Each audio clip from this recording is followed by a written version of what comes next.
Señora Abascal, termina el año 2021 de la misma forma que comenzó, con restricciones por el coronavirus y ahora con el llamado pasaporte COVID en diferentes comunidades autónomas.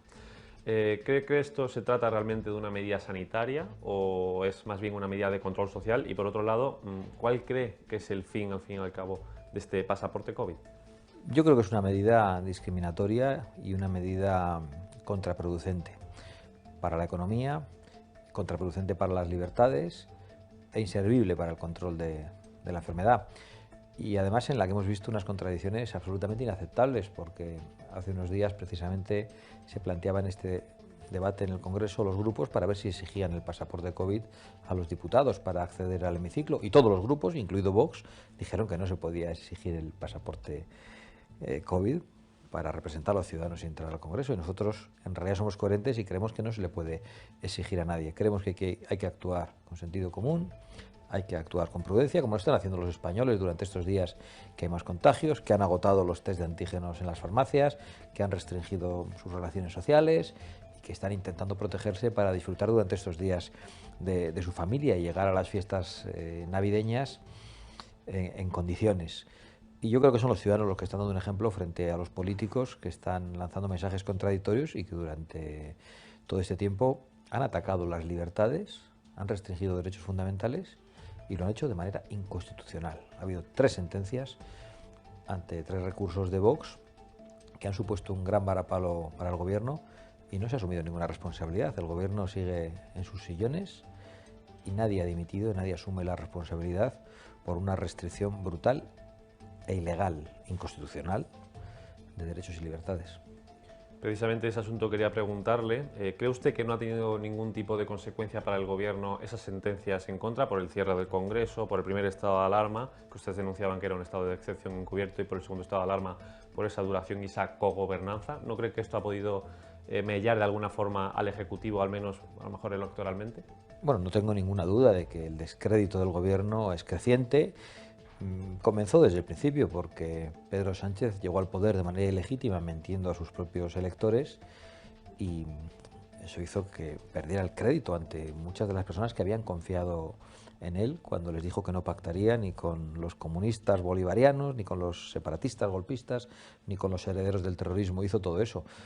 Creo que estas 3 sentencias han sido muy importantes también para el crédito de Vox y para el descrédito del Gobierno. Es verdad que vamos poco a poco, que nos gustaría que las cosas fuesen más rápidas y que se convocasen elecciones inmediatamente para que los españoles pudieran deshacerse de este gobierno. Volviendo al tema del coronavirus y de la pandemia, ¿no le inquieta que hace un año se dijera, que el presidente del Gobierno dijera que si se llevaba al 70% de la vacunación de la población se conseguiría esa inmunidad de rebaño, y ahora que estamos con el 90% aún persistan las restricciones, la mascarilla obligatoria de interiores y demás?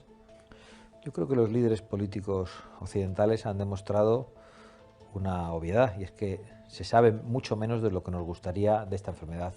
Lo cierto es que seguimos en las mismas circunstancias, no sabemos si con una enfermedad que es más transmisible, más contagiosa, pero que tiene menos letalidad. Pero lo que sí sabemos es que no se pueden seguir restringiendo derechos y libertades, no se puede seguir encerrando a la gente. España debe protegerse, Europa debe protegerse, pero no pueden detenerse, y yo creo que esa es la clave. Hay que aprender a convivir con esta situación y hay que hacer que los españoles puedan llegar a fin de mes, que puedan trabajar, que se puedan proteger, pero sin histerismos y sin restringir derechos a nadie, sin discriminar a los españoles en función de lo que decidan libremente, por ejemplo, respecto a la vacunación. Y yo creo que esto es muy importante. La vacunación no es legalmente obligatoria. No se atreven los líderes políticos españoles a imponer una vacunación obligatoria. Nosotros tampoco somos partidarios, pero han impuesto por la vía de hecho una obligatoriedad a través del pasaporte COVID, y eso es un fraude de ley. Algo que no es obligatorio legalmente no se puede convertir en obligatorio de hecho, haciendo que la gente no pueda hacer su vida, no pueda ir a su trabajo, no pueda acceder al interior de un local comercial, a un bar, a un restaurante, o que te lo pretendan pedir en las comidas familiares, ¿no?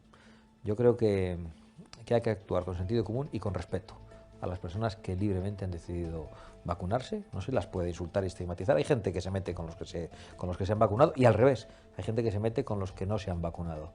Creo que en estos momentos Vox hace una gran contribución social si habla en este terreno de libertad y de respeto, que es lo que ha faltado en estos momentos.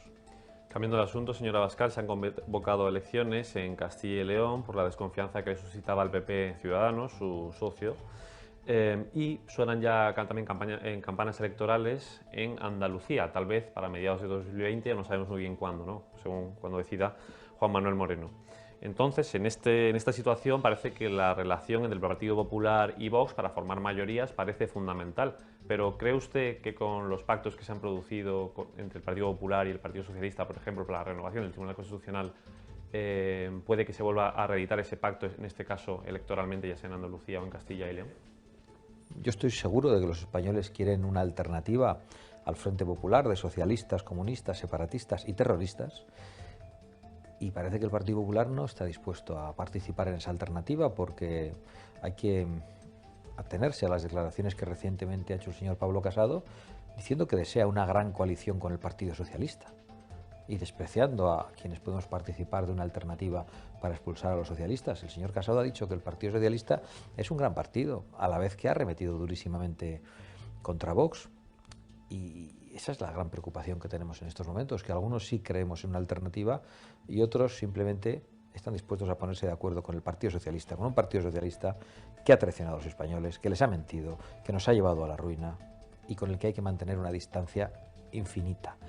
Y además creemos que hace falta una alternativa, no un simple relevo, que es a lo máximo que aspira el Partido Popular, que parece que quiere, donde hay 10.000 socialistas, poner a 10.000 del PP. Y nosotros lo que queremos es que donde había 10.000 propuestas de izquierdas, 10.000 leyes que dividen a la sociedad, haya 10.000 propuestas que unan a los españoles, que nos den libertad, que nos den esperanza. Eso es lo que falta, cambiar las políticas, cambiar el rumbo de España, no cambiar los sillones y que donde estaban unos ahora estén otros. En cuanto a las elecciones que han tenido lugar este año, ¿qué balance hace usted del año electoralmente? Porque en Cataluña obtuvieron un muy buen resultado, 11 escaños, y en Madrid han sido la llave para que no entre la izquierda en la comunidad. ¿Cuál es su balance que hace? Y ¿no le queda un sabor agridulce por cómo fueron las campañas? Porque en Cataluña, en cada acto a los que acudía Vox, estaba presente el hostigamiento y la violencia, y en Madrid, en algunos lugares también tuvo lugar, especialmente en Vallecas. Bueno, en realidad yo creo que todo lo que nos ocurre a nosotros en las campañas, toda la violencia que el gobierno practica contra nosotros, porque es el gobierno el que nos demoniza a través de sus portavoces, a través de sus medios de comunicación, el que luego hace que en algunas ocasiones la policía nos desproteja porque no dan las órdenes pertinentes. Es el gobierno el que envía a sus sicarios, al personal de seguridad del vicepresidente del gobierno, a agredir a los miembros de Vox y a la policía, pero todo eso a mí me deja una gran satisfacción. Creo que Vox está acertando. Vox está haciendo algo que preocupa a quienes han traicionado a la libertad de los españoles, a la unidad nacional y al orden constitucional. Y yo tiendo a tener esa visión positiva. Evidentemente, nadie desea la violencia, ¿no?, contra uno mismo y contra los suyos, pero yo creo que retrata a quienes desde la impotencia actúan de esa forma contra Vox. Y en cuanto al balance de estos resultados electorales en las elecciones catalanas y en las elecciones de Madrid, pues yo creo que es un balance muy positivo. Vox ha cumplido en cada momento con su función social. Cumplimos con una función social que fue traer el cambio en Andalucía, por ejemplo, después de 40 años de socialismo corrupto. Cumplimos con una función social importantísima en Cataluña, que fue convertirnos en la primera fuerza política nacional en Cataluña. Hoy somos el primer partido español en Cataluña. El Partido Popular y Ciudadanos quedaron por detrás de nosotros y el PSC no es un partido nacional, es una sucursal del Partido Socialista o un socio del Partido Socialista. Pero somos el primer partido español en Cataluña y yo creo que ese es un hito importantísimo.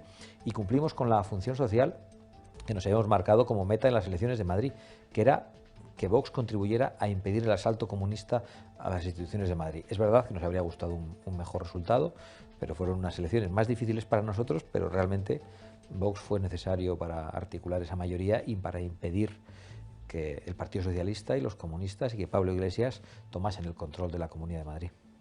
Y ya por último, señora Abascal, celebraron ustedes el acto Viva 21 en el que presentaron esa Agenda España que viene a ser la antítesis de la Agenda 2030 de las Naciones Unidas.